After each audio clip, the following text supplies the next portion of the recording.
সুপ্রভাত। আজকে আরও একটা নতুন দিন, নতুন সকাল, আর আমি মন্দিরা চলে এসেছি আরও একটা ফ্রেশ মিনি ব্লগ নিয়ে। যথারীতি কিচেন থেকে আজকের দিনটা শুরু করে ফেললাম। কোন্তেওর অফিস রয়েছে, সেই কারণে সকাল থেকেই ব্যস্ততা তুঙ্গে। কাজের মাঝখানে কোন্তেওকে মর্নিং টি দিয়ে দিলাম, সাথে নিজেও নিয়ে নিলাম। কোন্তেও রেডি হয়ে বেরোচ্ছে অফিসের উদ্দেশ্যে, আর হঠাৎ করে ক্যামেরা অন করি তো ও বুঝে উঠতে পারে না যে কি বলবে আর কি করবে। তো যাই হোক, কোন্তেও বেরিয়ে যাওয়ার পর আমি চলে এসেছি কিচেনে। এখানে চিকেনটা ম্যারিনেট করে দিচ্ছি। রান্নার দিদিও এসে গেছেন, উনিই প্রিপারেশনটা নেবেন।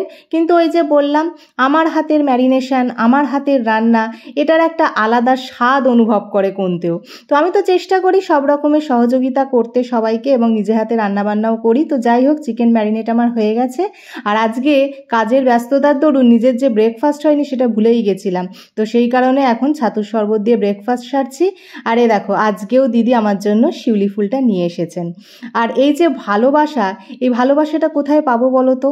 আমি ঈশ্বরের কাছে কৃতজ্ঞ যে আমার জীবনে এমন কিছু মানুষ আছেন যারা আমাকে সত্যি করেই ভালোবাসে। এটা তারই নমুনা। এই মুহূর্তে হেনা অ্যাপ্লাই করব। সকালে ব্যস্ততার মাঝখানে হেনাটা ভিজিয়ে রেখে দিয়েছিলাম। নিজের টেক কেয়ারটাও তো করতে হবে। সিজন চেঞ্জ হচ্ছে, আর ফ্রেশ হয়ে আসার পর স্কিনে একটা ড্রাইনেসও ফিল করছি। আর শীতকালে না, এটা আমার বড্ড একটা বিরক্তিকর কাজ বলে মনে হয় বডি লোশন অ্যাপ্লাই করা। আর না করে উপায় নেই, কারণ যে পরিমাণে ড্রাইনেস হয় উইন্টারে, তুমি যদি বডি লোশন বা ময়শ্চারাইজার ঠিকমতো অ্যাপ্লাই না করো, স্কিনে প্রবলেম এসে যাবে। আর আমার কি মনে হয় জানো, আমার মনে হয় এতে সময় নষ্ট হয়। এটা লাগাতে যে সময় ব্যয় করতে হয়, সেই সময়টা যদি সংসারে অন্য কাজে ব্যয় করি তাহলে মনে হয় ভালো হয়। আমার প্রচণ্ড ল্যাদ লাগে গো এই বডি লোশন অ্যাপ্লাই করতে, কিন্তু উপায় নেই, দিন এসে গেল।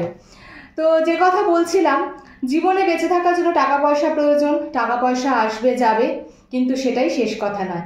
আমার কাছে জীবনে সব থেকে যেটা মূল্যবান সেটা হচ্ছে মানুষের ভালোবাসা, বড়দের আশীর্বাদ আর অর্জিত সম্মান, যেটা টাকার বিনিময়ে পাওয়া যায় না। অবশ্যই বেঁচে থাকার জন্য অর্থের প্রয়োজন, বেঁচে থাকতে যেটুকু প্রয়োজন সেটুকু পেলেই আমি খুশি। কিন্তু মানুষের কাছ থেকে পাওয়া ভালোবাসা, যতটুকু ভালোবাসা তোমরা আমাকে দিয়েছো ব্লগের মাধ্যমে, এছাড়া আমার জীবনে চলার পথে যে ভালোবাসা আমি পেয়েছি, বড়দের যে আশীর্বাদ, এবং জানি না সম্মান কতটুকু অর্জন করতে পেরেছি, কিন্তু এগুলো আমি অর্থ দিয়ে কিন্তু অর্জন করিনি। এগুলো অর্জন করেছি নিজের যোগ্যতায়, এবং এগুলো আমার কাছে অমূল্য। এবং ঈশ্বরের কাছে প্রার্থনা করি আমি যতদিন জীবিত থাকবো ততদিন যেন আমি বড়দের আশীর্বাদ, ভালোবাসা আর সম্মানটুকু পেয়ে যাই, যেটা অর্থের বিনিময়ে পাওয়া যায় না। তো যাই হোক, আজকেও একটা ব্যস্ততাময় দিন কাটালাম, যতটুকু পারলাম তোমাদের সঙ্গে শেয়ার করলাম। তো মিনি ব্লগটা এই পর্যন্তই রাখছি।